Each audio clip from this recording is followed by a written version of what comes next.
اعوذ باللہ من الشیطان الرجیم، بسم اللہ الرحمن الرحیم۔ اچھا جی، چوتھا سوال یہ کچھ ایسا ہے کہ اللہ اپنے نیک بندوں کی، اچھے لوگوں کی بے عزتی کیوں ہونے دیتے ہیں؟ دیکھیں، اگر آپ سورۃ آل عمران میں دیکھیں بڑا کلیئرلی اللہ نے کہا ہے بتعز من تشاء وتذل من تشاء، کہ جو عزت ہے وہ بھی اللہ دیتا ہے اور جو ذلت ہے وہ بھی اللہ ہی دیتے ہیں۔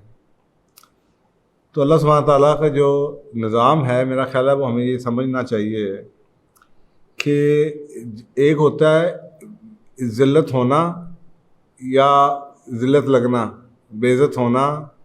تو میرا خیال ہے کہ اس میں سب سے پہلا تو یہ ہے کہ بعض دفعہ ایسا بھی ہو جاتا ہے کہ ہم جس چیز کو ذلت سمجھ رہے ہوتے ہیں دنیاوی طور پہ، وہ اللہ کے نظام میں شاید ذلت نہیں ہو رہی ہوتی، اس کے ساتھ ساتھ ایک نیا قانون کہیں چل رہا ہوتا ہے۔ دیکھیں، ایک چھوٹی سی اگزامپل میں آپ کو دیتا ہوں۔ ایک درخت لگا ہوا ہے، درخت کے اوپر پھل لگے ہوئے ہیں۔ اب پھل کے اوپر کئی پرندے ہیں، لوگ آ رہے ہیں، پرندے ہیں یا اس کا مالک ہے جو باغ کا، وہ پھل اتار رہا ہے، تو وہ درخت اس کو بھی بینیفٹ دے رہا ہے، پرندوں کو بھی بینیفٹ دے رہا ہے۔ لیکن ایک شخص ہے جس کو وہ پھل مل نہیں پا رہا، تو ہو سکتا ہے یا وہ اتارنا چاہ رہا ہے تو وہ پتھر مار رہا ہے۔ تو اس کا مطلب یہ تو نہیں ہے کہ درخت بیکار ہے۔ اس شخص، یعنی کہ میں کہنا یہ چاہ رہا ہوں کہ اس کو ہولسٹکلی دیکھیں۔ اگر آپ ایک واقعے کو دیکھیں گے کہ دیکھیں یہ شخص اس کو پتھر مار رہا ہے، تو آپ کو لگے گا کہ یہ شاید اس کی بے عزتی ہو رہی ہے۔ لیکن اگر آپ پورے کی پوری ہولسٹکلی دیکھیں گے تو آپ کو لگے گا کہ نہیں، یہ صرف اس شخص کی وجہ سے، اور اس کی وجوہات کئی ہو سکتی ہیں، وہ پھر کبھی بات کریں گے کہ لوگ ایسے کیوں کرتے ہیں یا اللہ کے نظام میں ایسا کیوں ہوتا ہے۔ کیونکہ یہ تو ہمیں پتہ ہے کہ اللہ نے یہ تو کہہ دیا کہ وہ اللہ کے ہاتھ میں ہے، عزت اور ذلت اللہ سبحانہ تعالیٰ کے ہاتھ میں ہے۔ تو سب سے پہلے تو اس درخت کو اس چیز کی خوشی ہونی چاہیے، اگر وہ درخت فرض کریں آپ انسان ہیں، کہ اس کے پاس کوئی ایسی چیز تو ہے جس کے اوپر جناب لوگ پتھر مار رہے ہیں۔ کوئی پھل لگے گا تو پتھر مارا جائے گا نا، جس درخت پہ پھل نہیں لگا تو اس کو پتھر کون مارے گا؟ تو یہ نظام دنیا ہے، اور یہ اللہ سبحانہ تعالیٰ کے نظام میں ایسے ہی چلتا رہتا ہے۔ اللہ تعالیٰ اس کے تھرو دونوں کو آزما رہے ہیں، جس کی لگ رہا ہے کہ بے عزت ہو رہی ہے، یہ ذلت اس کی ہو رہی ہے، کہ وہ اب کیسے رسپونڈ کرتے ہیں، اور اس کے ساتھ جس شخص کو اللہ نے اس غلط کام کے لیے چنا ہے، اس کی بھی آگے سے آزمائش ہے کہ وہ کتنی ایکسٹریم تک چلا جاتا ہے، اور وہ اپنے آپ کو، نفس کو روک سکتا ہے کہ نہیں روک سکتا اس ایکسپیرئنس میں۔ تو آپ کا کیا خیال ہے کہ مثلا لیڈرز آپ دیکھیں دنیا میں، کیا ان کو گالیاں نہیں پڑتی؟ اب آپ سوچیں، نیلسن منڈیلا کی اگزامپل ہم لیتے ہیں، بڑی اس کے اوپر جو لکھی گئی ہیں، کتابیں لکھی گئی ہیں، بڑا آج کل کے صاف ظاہر ہے کہ ہماری جو فریش میموری ہے، ریسنٹ میموری ہے، اس کے اندر ایک بہت بڑی اگزامپل ہم نیلسن منڈیلا کی دیتے ہیں۔ تو آپ کے سامنے اس کو لوگوں نے کچھ نہیں کہا، اس کو پتھر نہیں پڑے، اس کو گالی گلوچ نہیں ہوئی، اس کو جیلوں میں بند نہیں کیا گیا۔ آپ جیل میں بند کرنا کہ ذلت نہیں ہے؟ تو ایک طبقے کے لیے اگر اس کو ذلت لگ رہی ہے تو ساتھ ساتھ اس کو کتنی عزت مل رہی ہے۔ فرض کریں اللہ نے کسی کو عزت دینے کے لیے چن لیا ہے کہ اس کو عزت ملنی ہے، تو اس کے لیے بھی کچھ نہ کچھ تو کوئی فزیکل قوانین ہوں گے جس کی وجہ سے اللہ، ایسی پلیٹ میں چیز تو نہیں ملتی نا۔ تو وہ شاید جس شخص کی اتنی بے عزتی ہو رہی ہے، اسی کے اندر اس کی عزت بھی کہیں نہ کہیں ڈلی ہوئی ہے۔ اگر آپ اس کو اس طرح سمجھیں کہ اگر نیلسن منڈیلا کے ساتھ وہ زیادتیاں نہ ہوتے، وہ ظلم و ستم نہ ہوتے، وہ قید میں بند نہ کیا جاتے، تو جتنی بڑی عزت بنی۔ اور آج ہم کتابیں پڑھتے ہیں، نیلسن منڈیلا کی کہانیاں پڑھتے ہیں، ایگزامپلس دیتے ہیں کہ جی لیڈرشپ کیا ہوتی ہے، تو وہ بھی نہ ہوئی ہوتی۔ اسی طریقے سے آپ علامہ اقبال کو دیکھ کے، کیا علامہ اقبال کے اوپر کفر کے فتوے نہیں لگتے رہے؟ آج ہم سر محمد علامہ اقبال کتنی عزت کرتے ہیں، دنیا میں ان کی کتنی عزت ہے۔ یعنی کہ ایک ایسا دنیا کا واحد آدمی جس کے نام کے اوپر سبجیکٹ ہے، کتنی گہرائی ہوگی، کتنا فلسفے میں نام ہوگا، اقبالیات، لیکن ان کے اوپر بھی لوگوں نے پتھر پھینکے، پتھر ہی پھینکنا، ذلت کی، کفر کے فتوے لگائے، کیا کیا سلوک ان کے ساتھ ہوتے رہے۔ تو دنیا میں یہ ہوتا ہے. اور دور کیوں جاتے ہیں؟ رسول پاک صلی اللہ علیہ وسلم کی زندگی دیکھیں. کیا آپ کو یہ نہیں پتا کہ رسول پاک صلی اللہ علیہ وسلم کے ساتھ مکہ میں قریش کے جو لیڈرز تھے انہوں نے کیا کیا، کفار نے کیا کیا؟ آپ کو طائف کا واقعہ یاد نہیں ہے؟ آپ کو بچوں کو ہم سناتے رہے ہیں وہ یہودی عورت تھی جو کہ رسول پاک صلی اللہ علیہ وسلم کے اوپر روز کوڑا پھینکتی تھی. آپ کے سامنے یہ سارے واقعات موجود ہیں. تو یہ اللہ کا نظام ہے اور اس کو آپ کو ایسے ہی سمجھنا چاہیے. ضروری نہیں ہوتی کہ جو آپ کو نظر آ رہا ہے، ہماری جو سوچ ہوتی ہے وہ بڑے فزیکل لیول پہ نظر آ رہی ہوتی ہے. آج بھی آپ دیکھ لیں لیڈرز ہیں، ان کو گالیاں پڑتی ہیں، کئیوں کو ٹھیک بھی پڑتی ہوں گی کہ ان کا کردار ہی ایسا ہوگا، لیکن کئیوں کو نہیں بھی، زیادتی بھی ہو جاتی ہوگی. تو میں اکثر بات اس لیے کہتا ہوں کہ یار کسی کے ساتھ اتنی ہی بات ہی کرو جتنا کہ اس کا تم سمجھتے ہو کہ، لیکن ہمیشہ جب بھی آپ زیادتی کرتے ہیں تو زیادتی کی کوئی لمٹ نہیں ہوتی. انسان جب بھی زیادتی کرتا ہے وہ اس سے زیادہ ہی کر پاتا ہے، اور اس زیادتی زیادہ جب کی جاتی ہے تو وہ ظلم کی کیٹیگری میں آتی ہے. جب ظلم شروع ہوتا ہے تو اللہ تعالیٰ جو آج کا آپ کو ظالم لگ رہا ہے، جس کی بیس کے اوپر آپ نے کہا اس نے ظلم کیا، جس کی وجہ سے میں نے اس کے ساتھ یہ کیا، بد زبانی کی، بد تہذیبی کی، بد اخلاقی کی، گالی گلوچ کی، آپ نے اگر وہ اپنا بدلہ لیتے ہوئے وہ زیادتی تھوڑی سی کر دی تو پتہ چلے گا کہ ابھی تک تو وہ اللہ آپ کے ساتھ تھے شاید کیونکہ آپ مظلوم تھے، لیکن آپ نے بدلے کی آگ میں اس لمٹ کو کراس کر دیا جو لمٹ تھی، یا آپ نے جھوٹ زیادہ بول دیا، یا آپ نے بے عزتی زیادہ، یا آپ نے ایگزیجریٹ زیادہ کر دیا. تو تھوڑی دیر پہلے اگر آپ مظلوم تھے تو کچھ ہی لمحے کے بعد لگے گا کہ اب آپ ظالم کی کیٹیگری میں آ گئے. اب اللہ تعالیٰ کی جو فوکس ہے اور جو اللہ کی رحمت ہے اب وہ اس طرف چل پڑے گی اس شخص کے ساتھ جس کے ساتھ جو شروع میں آپ کو ظالم لگ رہا تھا اور اب وہ اس وقت مظلوم ہو چکا ہے. تو یہ اللہ سبحانہ تعالیٰ کا نظام ہے. گھروں میں مجھے اتنی ایگزامپلس لوگ ملتے ہیں مجھ سے کہ یہ جو سوال ہے، اس طرح کے کئی لوگ مجھے کمنٹ دیتے رہتے ہیں، سوال پوچھتے رہتے ہیں. بندوں کی، عورتوں کی، کچھ بیچاری عورتیں کہہ رہی ہوتی ہیں کہ میں اتنی محنت کرتی ہوں، اتنی میں ٹانگ پہ کھڑی رہتی ہوں، بچوں کی خدمت، سسرال کی خدمت، میاں کی خدمت، اس کے باوجود میری بے عزتی ہو رہی ہوتی ہے. ان کو بھی میں حوصلہ اسی لیے دے رہا ہوتا ہوں. اسی طریقے سے کئی آدمی ہیں آج کل کے دور میں جن کے ساتھ یہ سلوک ہو رہا ہوتا ہے. بیچارے سارا دن کام کر کے آتے ہیں، ان کو جناب ایک طرح وہ ماں باپ نے کٹہرے میں کھڑا کیا ہوتا ہے، ایک طرح بیوی نے کٹہرے میں کھڑا کیا ہوتا ہے. بیچارے سمجھ نہیں ان کو آ رہی ہوتی ان کے ساتھ ہو کیا رہا ہے.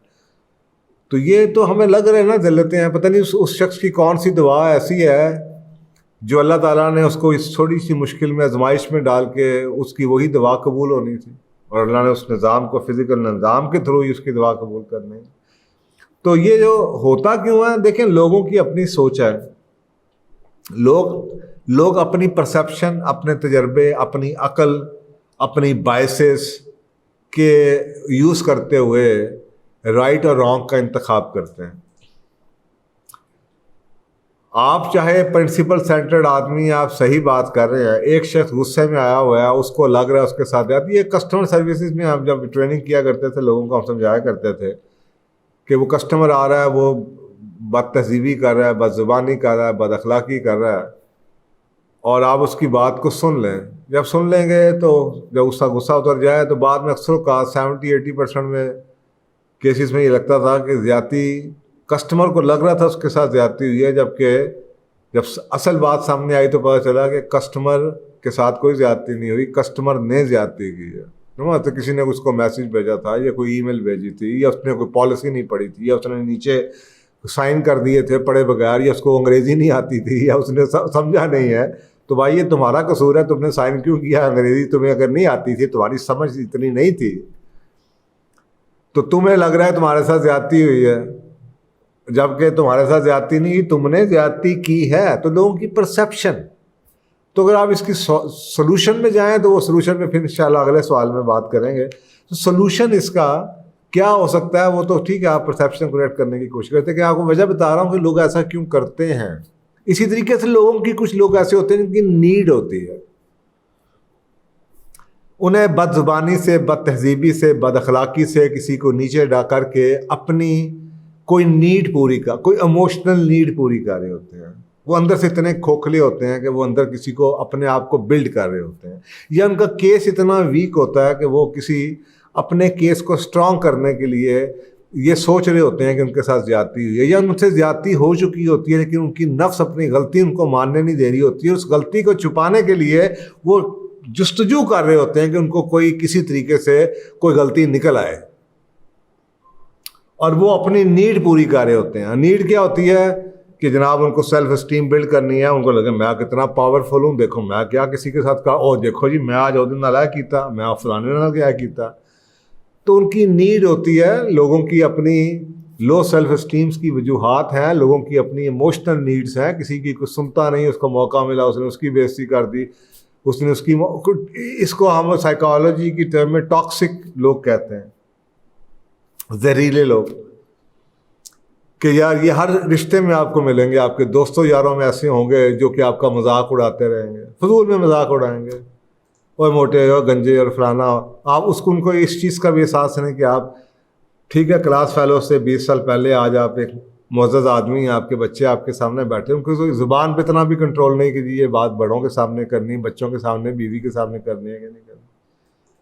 تو یہ لوگ تو بیمار ہیں، سائیکولوجیکلی یہ لوگ تو بیمار ہیں۔ آپ کے سامنے جو ابو جہل کے بارے میں قصے آپ کے سامنے آتے ہیں، آپ کے سامنے موجود، آپ کے خیال میں وہ کیا ان کی ایک طرف رسول پاک صلی اللہ علیہ وسلم کے اوپر وہ کیا کیا تہمتیں لگائی جاتی تھیں اور کیا کیا آپ کو کہا جاتا تھا، اور دوسری طرف ان کے اندر اپنے ہی مسائل کیا تھے۔ اپنے مسائل یہ تھے کہ جناب ہماری پاور بیس کو کیا ہوگا اگر ہم نے اس کو مان لیا، رسول پاک صلی اللہ علیہ وسلم کو اگر ہم نے ہیڈ مان لیا، ان کو پیغمبر مان لیا، تو ہماری اپنی پاور بیس جو ہمارا مکہ میں ہم نے ایک بنایا ہوا ہے، اور جناب ہم قریش اور ہم بڑے، اور ہمارے یہاں پہ جناب تجارت ہوتی ہے، لوگ ادھر آتے ہیں، تو ہمارے بت اٹھا دیے گئے تو کیا ہو جائے گا۔ اب ان کی اپنی سائیکولوجیکل، اپنے پورے قبیلے کی اپنی ایک سائیکی تھی۔ تو اسی طریقے سے کہ گھروں میں آپ کے دوستوں یاروں میں اگر آپ ان لوگوں کو یہ سمجھیں کہ یہ دے آر سک پیپل، یہ بیمار لوگ ہیں۔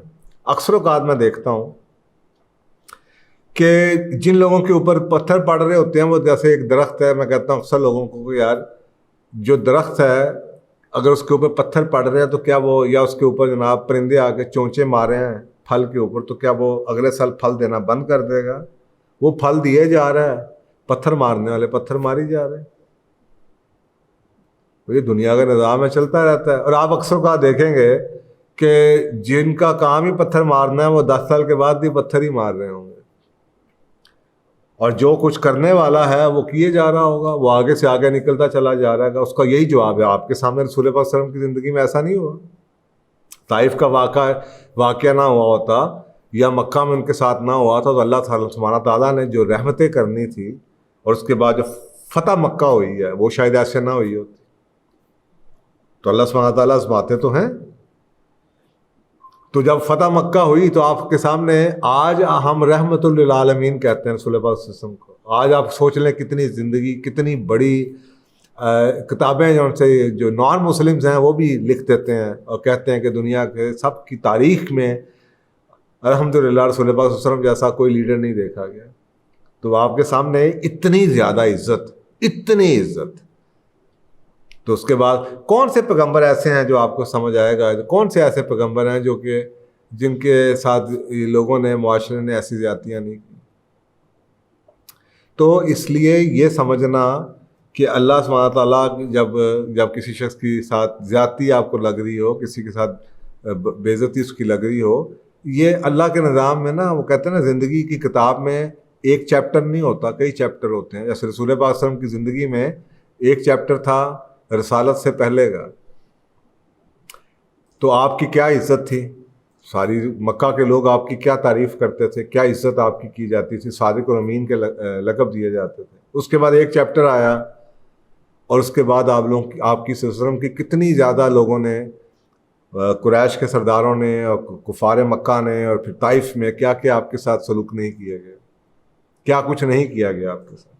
اب وہ ایک چیپٹر ہے۔ اس کے بعد پھر مدینہ میں کیسے آپ کو ریسیپشن ملا، کتنی عزت افزائی ہوئی، تو اللہ نے تو وہ کمپنسیٹ کر دیا کہیں نہ کہیں۔ اور اس کے بعد پھر اگلا چیپٹر ہے فتح مکہ کے بعد کا چیپٹر ہے۔ آج تک آپ کے سامنے وہ چیزیں موجود ہیں۔ تو یہ اللہ کی کتاب، کہتے ہیں دنیا کی جو کتاب ہوتی ہے نا، اس میں ایک چیپٹر نہیں ہوتا۔ اگر آپ صرف ایک چیز کو دیکھ رہے ہوں تو آپ کو لگتا ہے کہ یار یہی چیپٹر ہے. ایک چیپٹر نہیں ہوتا. میں اپنے حکمرانوں کے بارے میں کہتا ہوں کہ آپ جس کو مرضی, کئی لوگوں کے اوپر الزامات لگتے ہیں اور وہ 2 مہینے کے بعد 2 سال کے بعد وہ لوگ بھول جاتے ہیں کہ کسی پہ آپ نے کیا الزام فضول میں لگائے تھے. اللہ کا نظام چل پڑتا ہے, سچ سچ ہی ہوتا ہے, پریویل کرتا رہتا ہے, کام ہوتا رہتا ہے. دنیا کی تاریخ میں آپ ایسے بڑا لگے گا کسی پہ آپ نے انگلی اٹھا لی, اپنی انا تو آپ نے ٹھنڈی کر لی, کسی کو لیٹ ڈاؤن تو کر دیا, کسی کو ذلیل اور رسوا کر دیا, کسی کو گالی گلوچ کر دی, کسی کو بد کردار ڈکلیئر کر دیا. کیا حضرت عائشہ رضی اللہ تعالیٰ عنہ پہ تہمتیں نہیں لگیں؟ اسے کیا فرق پڑا ہے؟ آپ کے مقام میں تو کوئی فرق نہیں پڑا. تو یہ سوچنا کہ نیک بندہ ہے تو اس کے ساتھ ایسا نہیں ہوتا. نیک بندوں کے ساتھ تو زیادہ ہوگا بھائی. جس پہ جتنا پھل لگے گا اتنی اس کی جیلسیز ہوں گی, اتنی نفرتیں ہوں گی, اتنی ہیٹریڈ ہوگی, اتنا ہی نیچے لانے کے لیے. وہ کہا جاتا ہے نا کہ اگر آپ کے ساتھ ہر بندہ خوش ہو تو پھر سب آپ کے ساتھ کوئی مسئلہ ہے. یہ ہیومنلی پاسبل نہیں, کیونکہ دنیا کے لاکھوں اربوں لوگ جو ان سے ہیں وہ ان کی پرسنالٹیز فرق ہیں. تو یہ تو نہیں ہو سکتا کہ ایک بندے ایک اچھی چیز کو ساری دنیا اچھی کہہ رہی. ہاں ایک ٹائم آتا ہے کہ اکثر اوقات لوگ اس کو اچھا کہنا شروع کر دیتے ہیں.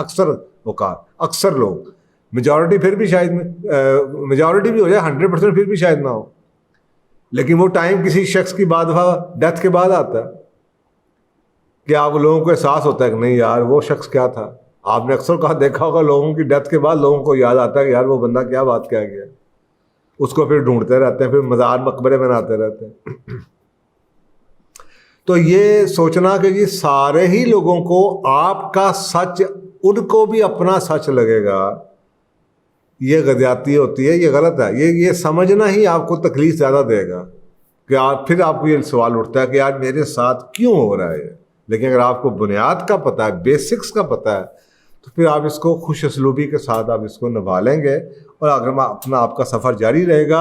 اور وہ کہتے ہیں نا تمہیں لکم دینکم ولی دین, تمہیں تمہارا دین, مجھے میرا دین. تو یہ جو کر رہے ہیں ان کو ان کی حال پہ چھوڑ دیں اور آپ اپنے ڈگر پہ چلے جائیں. ٹائم بتا دے گا کہ کیا ٹھیک تھا کیا غلط تھا. تو آئی ہوپ کہ یہ آپ کو سمجھ آ جائے گی. تو جو دوسرا آپ کا سوال تھا انشاءاللہ اس کا جواب میں اگلے سوال میں دیتا ہوں.